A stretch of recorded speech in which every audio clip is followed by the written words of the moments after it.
আসসালামু আলাইকুম প্রিয় দর্শকবাসী। আজকে আমি আপনাদের সামনে একটি গল্প শোনাবো। গল্পটি হলো একটি অফিসের। এক অফিসের ছিল তিনজন কর্মচারী। একজন ছিল ম্যানেজার, একজন ছিল সেলম্যান, অপরজন ছিল সাধারণ কর্মচারী, যেমন এই যে চা নাস্তা দেয়। আচ্ছা, তিনজন লাঞ্চে বের হলে একটি সুন্দর একটি জিনিস তারপর এটাকে গ্রসারিতে একজন দৈত্য বের হয়ে এলো। দৈত্য বের হতেই তিনি বললেন, আমি তোমাদের তিনজনের তিনটি মনের আশা পূরণ করতে পারি, তোমরা এক এক করে বলো।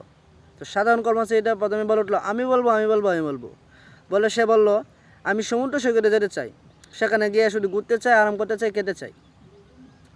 তাহলে তাকে সেখানে পাঠানো হলো। দ্বিতীয়ত সেলম্যানটা বলল, আমি যাব আমি যাব আমি যাব।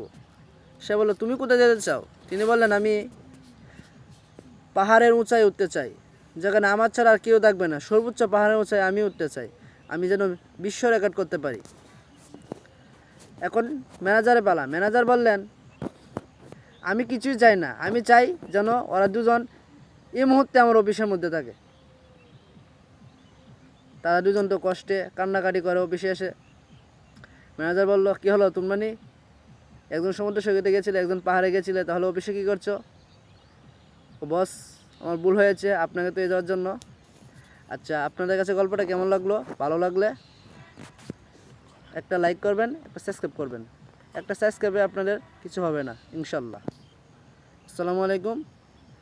গল্পটা ভালো লাগলে কমেন্টে জানাবেন কী কী গল্প আপনারা শুনতে চান। আমি চেষ্টা করবো আপনাদের মনের মতো গল্প শোনানোর জন্য।